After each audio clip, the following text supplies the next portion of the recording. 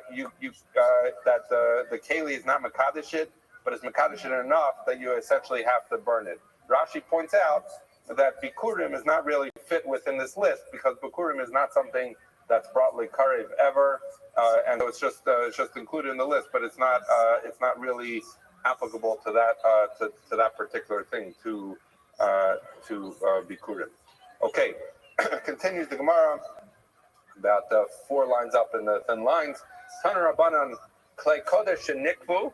So we talked about this before. You can't have a klei shares that has a hole that affects its ability to operate. So presumably we're talking about something that the hole is of sufficient measure that it can't be used in its traditional fashion. So the Gemara says, the Brisa says, "Ein matichin," also that you can't melt it. So basically, Rashi explains the way they used to close up a hole would be they'd heat up the area around it, and it would melt a little bit, and that would essentially seal the hole. Ein matichin l'tochen aver, that if you have lead, or if you had a bigger hole that couldn't just be, if you would melt the surroundings, it wouldn't close the hole. So what they would do is they would take some lead, they would melt the lead, drip it on the hole, and that would close up the hole. So the Bryce is telling us you can't do that. You can't fix a keli, and we'll see that this is basically invoking the principle that ein aniyas b'makom ashiras, that when you have in the Beis HaMikdash, everything should be done in a dignified and proper way. Should be done in a ashiras is something rich, but it means it should be done at a high level, at a dignified level, and therefore to use in the Beis HaMikdash a keli that had a hole in it and then you fixed it, it just doesn't feel proper It's interesting. It's a machlokas amongst it's a machlokas about whether this is this concept is midoraisa or midorabbanan, but it's an important concept that in the Beis Hamikdash, which is meant to be a makom ashiras, a wealthy place, you shouldn't use things that are indicative of being poor, i.e., to fix the kelim. And we're going to bring more examples of this, and we'll see it gets even more than this kind of fixing. Nifkamu, if something gets a pagam, and mitachnen that we don't fix it. So something in some fashion becomes dirty or not so usable that you can't fix it. Sakin shenifkam, if you have a knife that gets a pegima in it, it gets a nick. In mashchitzin as pegimaso, we don't sharpen it or whatever. When you run it over the sharpening thing, you get rid of the nicks. That seems to be inappropriate. Rashi learns that it means like a nick or a pegima that after you fix it, it would be evident that you had just fixed it. It's interesting where Rashi gets that from. It could be because the idea being that maybe when you rub a knife against, like you go to the butcher, they rub the knife. It's not like they're not fixing something. It's just how they sharpen. So Rashi's saying it would have to show. Whereas other things we'll see that it's not a fashion of showing. But Rashi understands that that's what it means. That if it gets a big nick, but a small nick, you could actually it would seem that you can actually sharpen it and get rid of the nick that way. Where do you see that? Even if you can't tell that it's still a problem, because the Brisa continues nishmita in machzirin also. That if you have, let's say, for example, the handle of a knife slipped off from the blade, right? So all you're doing is you're sticking the blade back in the handle. You wouldn't do that because, again, anything that has the appearance of having been faulty or something wrong with it, even a minor fix like sticking the blade back in the handle, you wouldn't do because we don't want to show aniyas b'makom ashiras. Abba Shaul says, "Sakin mitarefes haisa b'migdash," that there was this kind of knife that would cause trefas. I think technically it's really referring to nevelos, but the idea being that this was such a soft knife that it would easily nick. And when you'd have a nick, the reason a nick is a problem is because it doesn't cut; it kind of yanks the windpipe and whatever that it needs to cut through. So there was this knife that constantly, it was soft enough that it was constantly getting nicked and causing a problem. So they they voted the Kohanim and they put it into Geniza. I guess there was some reason that this knife was a good knife to have, but at the end of the day, they said it's causing too many problems with making animals into nevela, and therefore they buried or got rid of this knife. Okay, Tana Rabbanan. The end of the first wide line. Big day kahuna ein osin osam ma'aseh mechet. So this seems to be a continuation of you do things in a very dignified fashion, not in a way. So again, you do it in a dignified makom ashiras. So it's saying that the clothing that the Kohanim wore ein osin osam ma'aseh mechet. You wouldn't do it the way we traditionally. How do we make clothes? We take fabric, we cut it, and we then sew the different pieces of fabric together to make good clothing. They would say that's not what they would do, but rather they would weave it, so they would make the entire beged custom made. So it would be just a continuous weaving that would make the entire beged. They would not take separate pieces and sew them together. Shenemar, because it says Masa oreg, that it had to be woven, and that was again showing dignity to the Big Day Kahuna. Mizgalu, that if the Big Day Kahuna, the clothing that the Kohanim wore, became dirty, in mechatsin, you would not wash them lo b'neser v'lo b'iyel. That you wouldn't use neser or yel. Rashi explains these were basically things that cleaned clothing, detergent. So you wouldn't wash it with detergent. So the Gemara says, wait a second. You're saying that you can't wash it with detergent, but that would seem to imply that with water, you could wash it in water. And the Gemara says, and Rashi explains that this is bitmiyah. It doesn't make any sense. Why? Rashi says really two reasons. So he says, first of all, this is the bottom Rashi, even the time of Mishum the Mexicanias, who Mali Neser Mali Mayim, Harin Galu the Chitzon. So he's saying, first of all, why should water be any better than detergent? At the end of the day, if it got dirty and you need to clean it, that seems to be aniyas b'makom ashiris, that it's poor and it's not dignified. So what difference does it make what you wash it with? And moreover, Rashi says, and not only that, like, why would it make any sense to wash it with water but not with detergent? Water does a better job. Detergent does a better job of cleaning than water does. So the implication doesn't make sense. It says you can't use detergent. Implied you could use water, but why should you be able to use water? It's a poor cleanser. And also, what difference does it make whether you use water or detergent? So the Gemara says, Rabbi Hachi Kamer, this is what it means. If it reaches the point of dirtiness that is capable of being cleaned by water, so then then even detergent you can use. So it's talking about the level of dirtiness. It's saying if it's only dirty in a minimal way, that if you just wash it with water, it'll be fine. So then that's not considered, to wash it off, even with detergent, is not considered aniyas b'makom ashiris. However, continues the Gemara on our base, if it reached the level that in order to become clean, it would need detergent, then you wouldn't wash it even with water. And Rashi explains, it's not really meaning literally. There would be no meaning to wash it with water because it was something that's dirty enough that it needed detergent. But he's basically saying you would not wash it because once something got dirty to the level that you would want to use detergent, it would seem to be aniyas b'makom ashiris to them launder. The Yesh Omer, some say in the Mekabsin that you don't do any washing, even if it's at this minimal level that water is enough to clean it. And continues this interesting. This is where we finally get to see this in the Gemara. Because there should not be in the Beit Hamikdash things that would be indicative of poverty or lack of full dignity in a makom, the Beit Hamikdash, where we should do everything in the most dignified or quote unquote rich fashion. Okay, continues the Gemara third line. So the me'il, kula shel tcheles haya.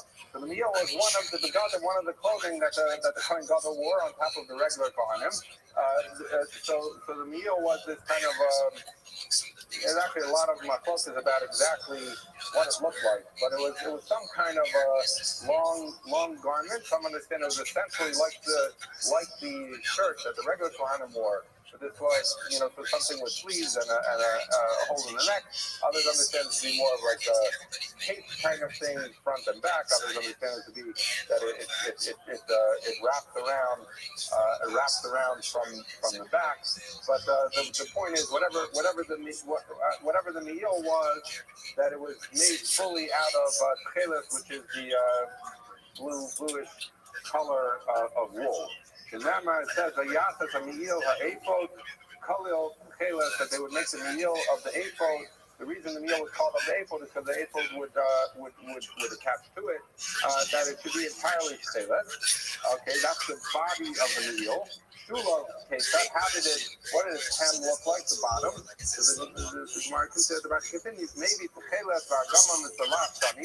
they would bring Cheles wool and purple wool and red wool, Shizurin, and they would make them, I don't know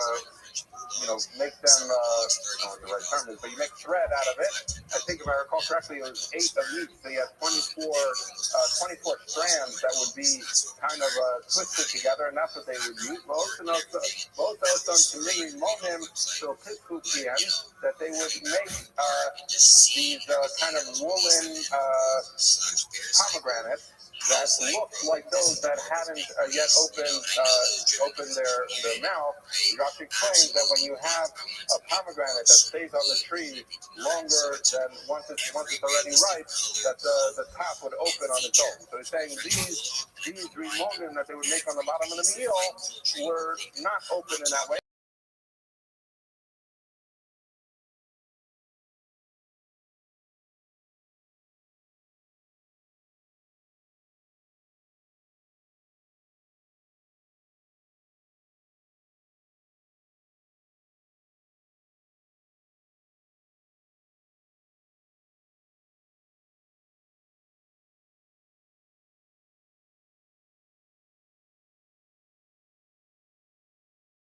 They would wrestle or juggle or do something. But in any event, it's this kind of cone-shaped idea. Levi Shivim Mishnayim Zogin Shebehen Shivim Mishnayim in Berlin, that you would bring essentially 72 bells that have inside of an inbal. An inbal, I think the technical term is a clapper. They would bring these bells with the clappers, the toll of the hand, and they would put the bell, the way this here, so we're toll of the hand, they would put the bells inside of these woolen pomegranates. Short of the Shishim Tazeh, the short of the Shishim Tazeh. 36 on this side, 36 on that side. It would appear to be front and back. So that is the gear that we have here is essentially that they would hang the bells in 72. Hi, Rabbi. How are you? I'm well. How are you? Rashi seems to have a I different gear, feel, which would I be feel the great, to be honest. Oh, that's wonderful to hear. I've been checking in on your spaces. We were watching you dance a few days ago. Then it would say Pamon Verimon, Pamon Verimon. It would be essentially Yes, I'm doing each bell this would be for surrounded on either all side who wants by one of these woolen, watch or one of these train woolen, with me on streams. one of these woolen That's I'm so pomegranate looking things. happy to share So that essentially, that's a very energy. big It's very difference powerful as to what to the the bottom others. of the meal Very looks like. positive as well, 100%. And I'm proud of you for you've been live streaming now for almost a week, right? As well as bells Yes, that were hanging I on the did, bottom of the but wheel. it wasn't with camera or That's okay. for That most there were times. only 36 It bells at the was bottom. just music and background, 18 on the but front, 18 on the back, without me, and that's what it and looked like. I decided I'm to Rabbi do daily streams for 20 that just like we have 4 hours, per but what it 7, looked like on the but bottom just of the daily when I am eel, in front of I am doing training, I am talking, I am making a project. I want. just like there was a debate as to whether something Well, was that's good. I 36 mean, or even when you're 72. not live streaming, people are still following your account. Which is the various colors you could have of Sarat. It's not about this, but this is maybe will be necessary after I will get material to display. We was talking about villages without money or something like that. Exactly. No one wants to have to, get subscribers or followers or whatever. But if you want a big community, that's what you have to do. We'll see in a minute that the Me'il was mechaper on Lashon Hara. So That was a function of the It's Me'il. nice to meet. Excellent. Excellent. Excellent. And I noticed some people were saying that they liked the music you were playing. They liked the heartbeat. I thought that was really interesting that people had said that. That was earlier, like last week. But yeah, well, that's great. I'm glad you're continuing to stay strong and that you're feeling great. How have your streams been? How my streams been? Yeah, how have they been? Like in my feelings, or Have you had good interaction? Good interaction with people? We're talking about in Parshas Tzav, although Rashi elsewhere talks about yes, perhaps a I different did. place I where you did see a the connection interaction. between the We big talked, Daikun and Karbanis, but basically, as Rashi points out, I was sharing my knowledge, but and then afterwards, I know how to get more people to get this community set. This is about they seeing me on, I don't know, main page that I am streaming, but they are not seeing me.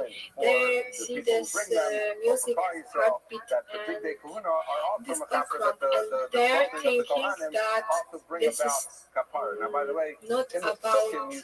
person, but about AI or something like that. I'm feeling that. Well, I understand that. That's why it's important to keep your camera going so they know that there's a person there. But I understand if you don't want to do that. Right. Yes, exactly. It's very, I am grateful you are doing this. You have confidence to do that. Yeah, after 4 years, you certainly have the confidence to be able to do it, and you don't really care. I'm here. Just one moment. would be forgiven, would get kapara through this. Others understand I'm here. that Klal Yisrael's liability, because we do see, we'll see the pasuk later, Klal Yisrael's liability for Apologies, I'm here. Smith My Discord cut out for a second. Can you hear me now? For example, Excellent. Yeah, I mean, after 4 years, you really don't care about what other people think. I've always been what I consider to be a confident individual. I know I'm cool. I don't need anybody else to tell me I'm cool or I'm not cool. I already know in my heart what I am, and I share it with the world. And I really don't care what other people think. If somebody wants to say whatever they want to say, they're entitled to their opinion, but that doesn't really affect me. That it literally means it's machaper even on a murderer. Does that make Okay. Does that make sense? Yes, it is sense. That But first of all, where do I you want get to this ask idea you that the son something. is Go ahead, madam. Because Do it you says by the feel brothers when they sold that Yosef, somebody who is they wanted watching to bring you the son or of talking Tachon with you is to Yaakov interact Avinu. with So it your says, space it says inside? that Yishkutu Serizim, that Your they energy? shafted a goat, but Yishkulu as son Yeah, to some extent. and they When people watch me or connect with me, So they were talking about it- dipping it in blood. there's like everybody emits waves, like energy. And even if just very, very tiny amount, I feel that they connect with me in one way or another. And maybe I don't know it or I can't process it, but I think just very slightly it connects. Do you know what the butterfly effect is? That you see that this idea But I must remind. Sure. So it's the idea that a butterfly flapping its wings on the other side of the world affects us here right now. Meaning, like, because it pushes molecules, and those molecules push other molecules, and so everything is related. Does that make sense? Yes, I heard, and I can connect with that. Quantino, yeah, I heard. To connect the molecules with each other, even if the second molecule is on the other side of the world. Exactly. Or to reveal. And because of that, I feel like we're all connected or interconnected in one way or another. And so when somebody watches one of my streams, yeah, I feel I can connect to that. Now, the best thing they can do is come into my Discord and talk with me, and then we get to know each other. That's what I want them to do. I don't really care if they watch my stream so much as I want them to connect with me in my Discord, learn about what I do. That's what's cool to me. But if somebody just wants to watch on the other side of the world and never interact with me, I still feel their positivity. That's something that is coming from the heights. Does that make sense? Something that's coming from the heights. So what does that mean? I wish you luck with that. Well, I appreciate that. Cap was on top of the I saw you last so to time. come from You were something that talking if to you come from someone. something that is high, what's high? The person's vision of himself. If he thinks of himself, he has a Later, I was connected he's a haughty person. and I was listening to the vibration you was watching. Is to, I don't know, that was maybe some streamer. I was talking with the vibration. I created a covering of the head. Is a sign of humility, and therefore should be a asking, for this was for people commenting. who have gaiva. And The belt, mechaper al hara alev. That's I mechaper on this thoughts of the heart. So these are like heretical thoughts. How do we know that it's mechaper? Because that's exactly where the Avnei was. The Avnei is actually it's a very, very long society, thing. Rabbi, I think of like the who is ruling the Torah. Like about you what keep going. we It are says, but the Avnei was this very long thing. But the Gemara says, where would you do it? You would do it basically, is somebody like as Rashi points out, you would do it by the elbows. I was talking with that vibration by watching someone, and it was connected to that vibration. I wanted to ask why the top and bottom, but in order to essentially the idea that Avnei should be machaper for here lane, it's because it was wrapped around the area of the lake. Drove on this map a square. The Choshen And mechaper from on this dinim square is mechaper on dinim, direct, which is and that I we will should bump and that that people, I guess, and they why said that would they be are wrong amongst each other. toxic, So then how I to see some help kosher mishpat. eat So them the as kosher was I called am a a kosher child. mishpat. So that was because it was used to some degree for Yeah, that's shofet Okay. to know right and wrong. I think I But it understand. would seem that Okay. that correlation Um, of that term kosher mishpat Okay, is so that the I kosher was is looking at your mechaper stream, on and issues of dinim, your English is things that very people good. do wrong between And each I other. Ephod, don't know why you don't. The ephod was like that apron-like thing that was we said Why before. you Attached do? to the I middle. understand why you Mechaper default to was the Polish, was mechaper because was that's the what you're tablet, comfortable with, Shemar, and it's the that easiest the way for you to be able to process communicate with there, people. but But I looked at the statistics.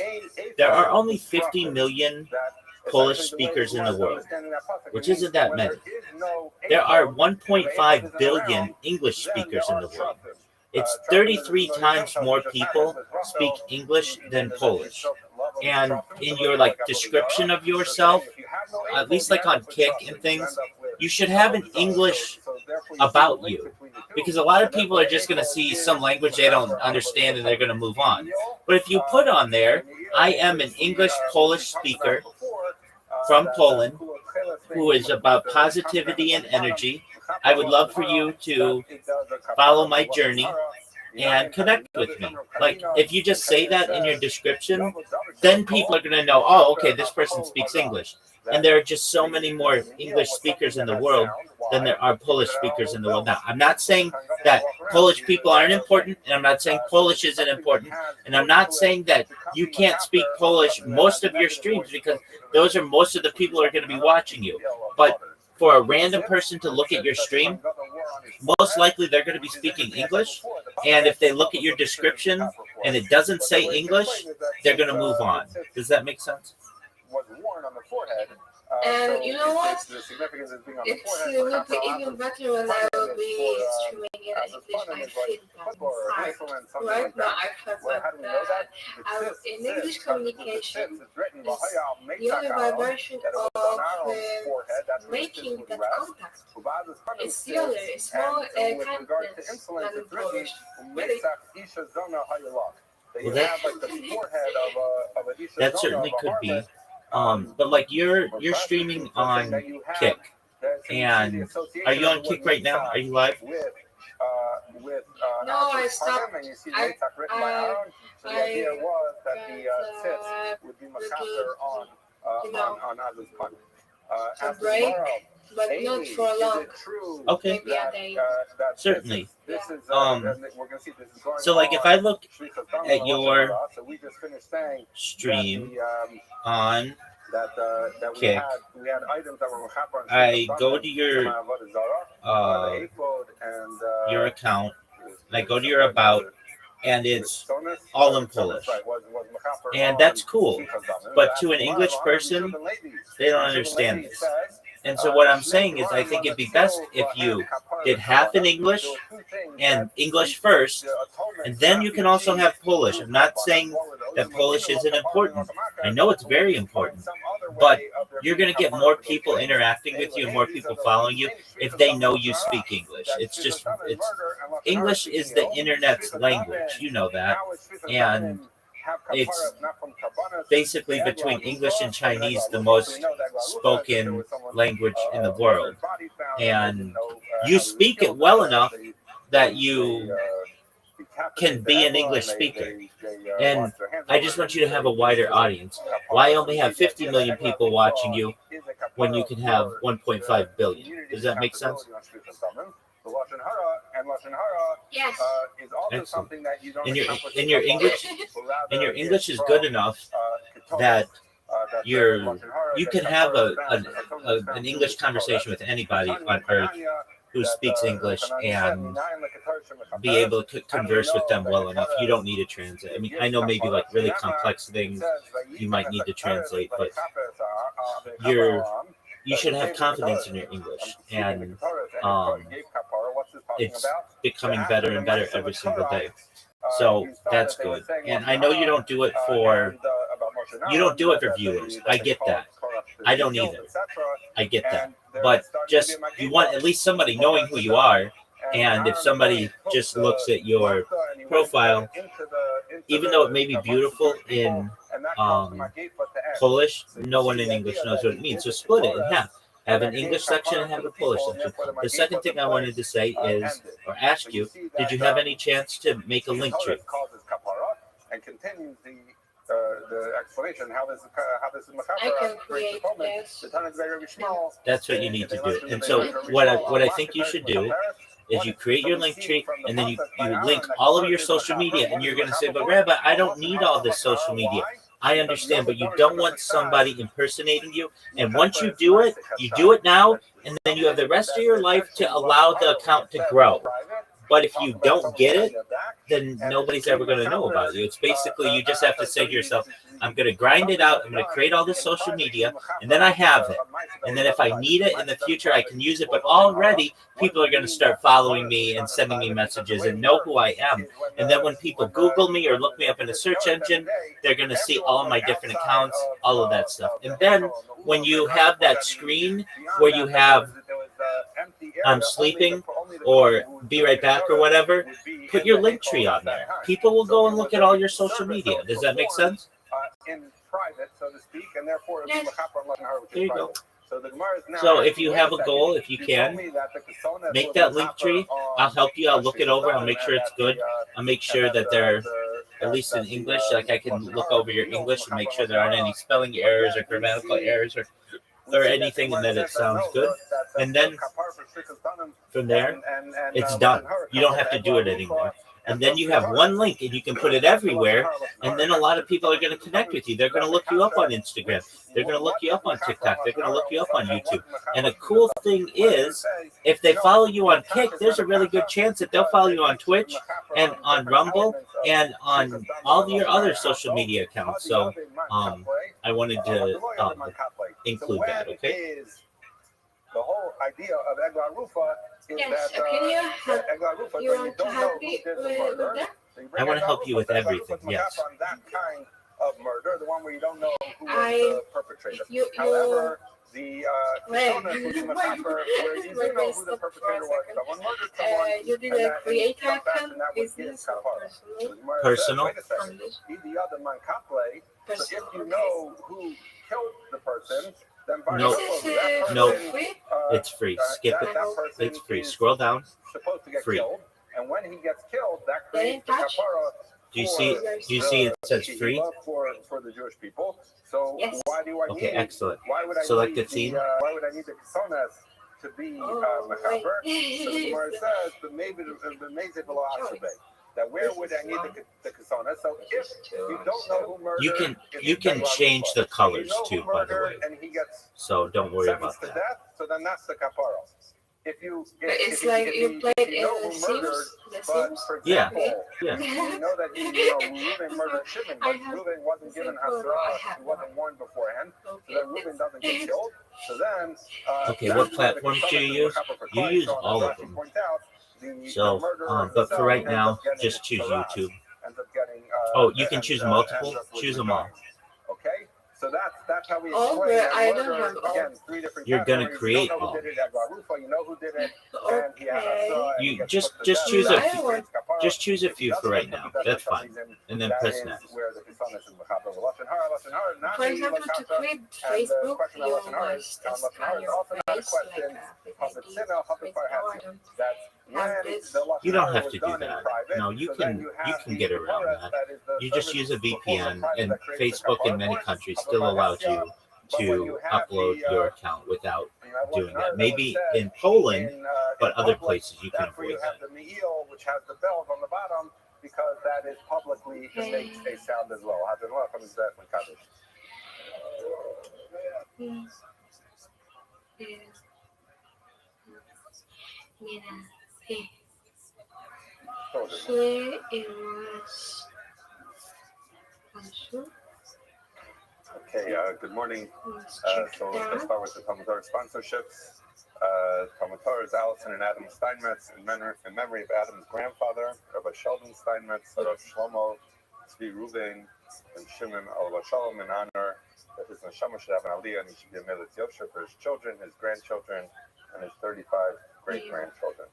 By Samuel Malka Esterson in memory of our parents, Ludwig Stiefel, Alav Shalom, Yitzchak Leib Ben Aaron HaKohen, Sarah Stiefel, Alea Shalom Sarah Rothel, Bas Abba Baruch Last Avram, time I Hinda Esther created. Alea Shalom Hinda Bas Kenneth Ephraim, and in memory of our dear family friend, Staff That's Sergeant okay. Natali Yona Gordon, That happens to me all the time. who fell in battle in Gaza Okay, on say Erev Hanukkah email. 2023, and by Paul and It's Kathy okay. Pollack in All the memory of time. Paul's I get that sisters, every day. Leah Bashmuel, and Zachrini Shalamis Bashmuel, and Because of my aunt what this Esther is Bas it? Zacharia, Great who were question. all nicknamed They're doing it to you because you're a new Show Me, account, sponsored by and they want to Ayal's, make sure you're not a Sarah bot. Steinberg. They do it to me because I'm using the website a lot, and they want to make sure I'm not a bot. And for an ultimate report Okay.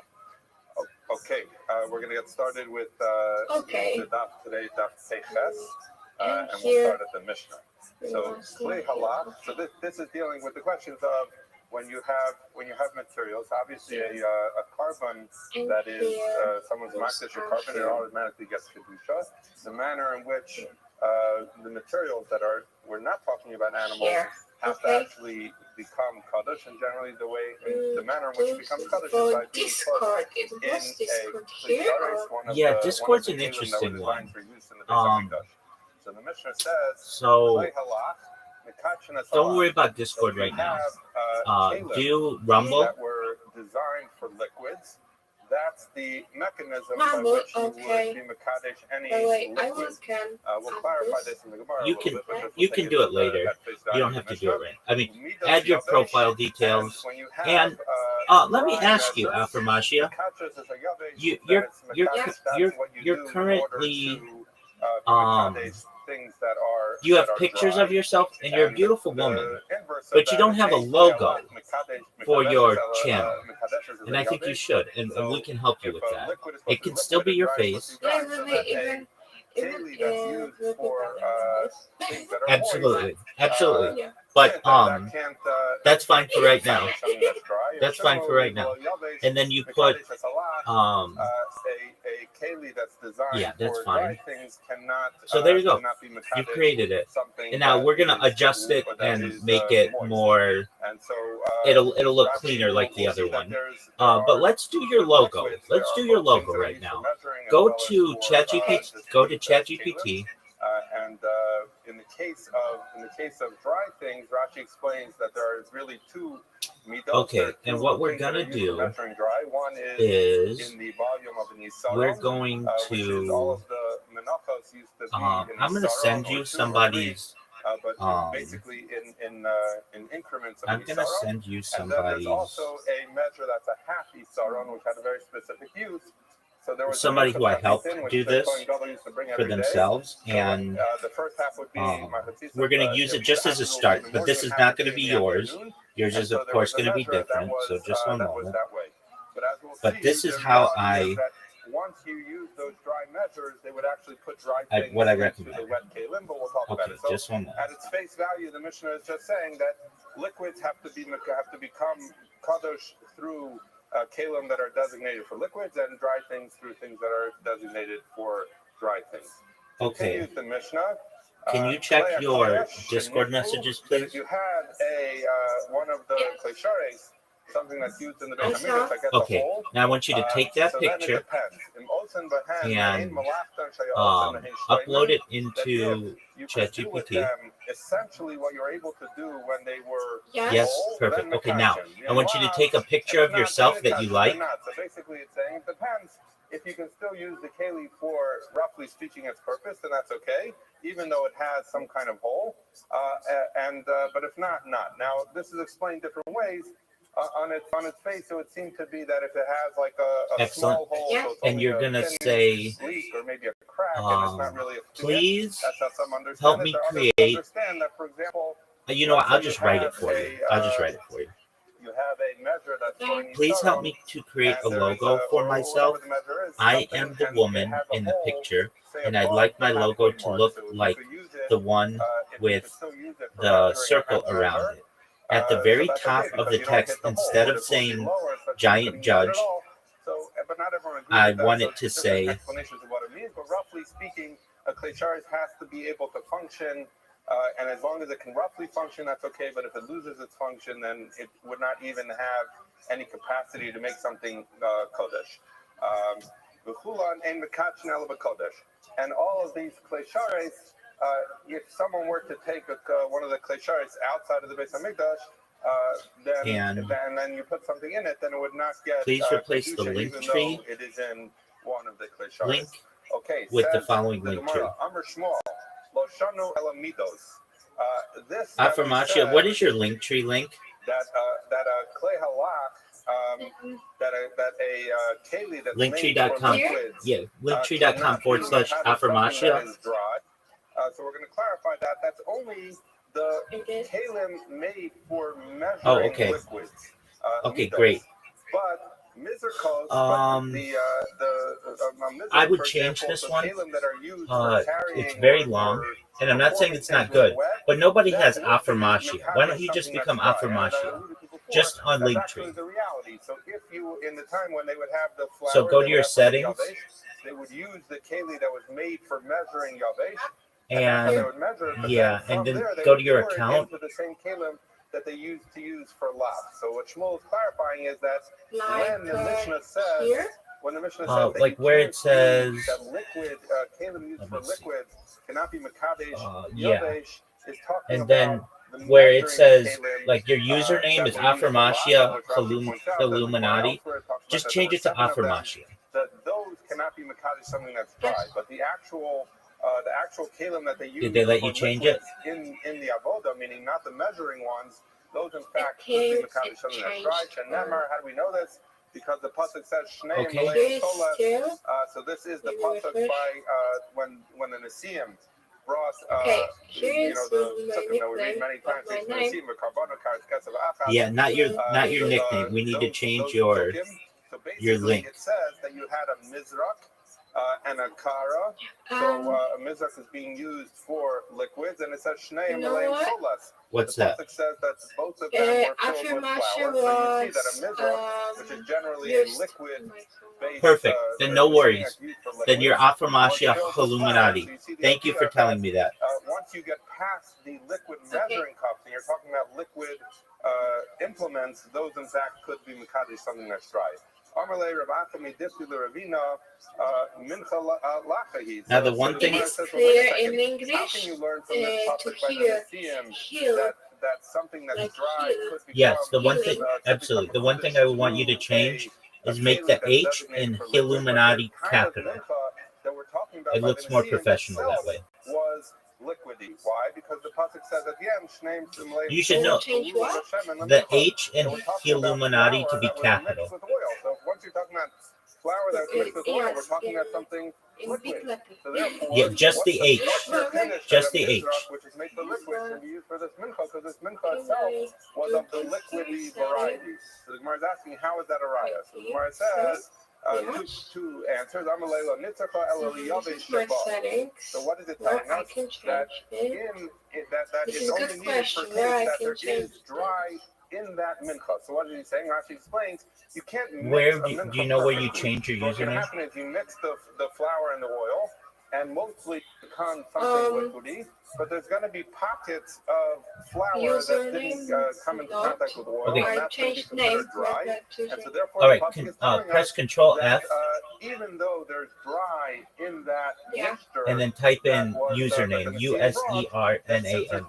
Since it was dry within it, that you see that a mizrach, which is 0 results. Okay, then it's not on that page. Is able to make even the dry part that's within a let's see. Mincha.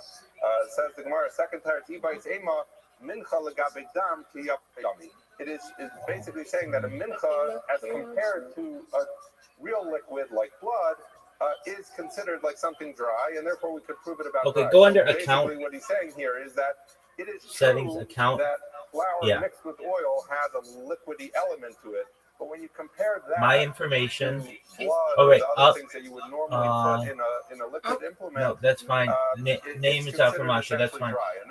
Email's fine. Scroll down. Password, account management. Flour and oil doesn't make it liquid, and it's basically considered a dry thing, and therefore. Hold on. Therefore, it is a good proof because it's saying you could use this essentially dry thing. Okay, Linktree. Linktree is your own. Which is again something that's okay. See, it says affirmatio. Yeah, change username.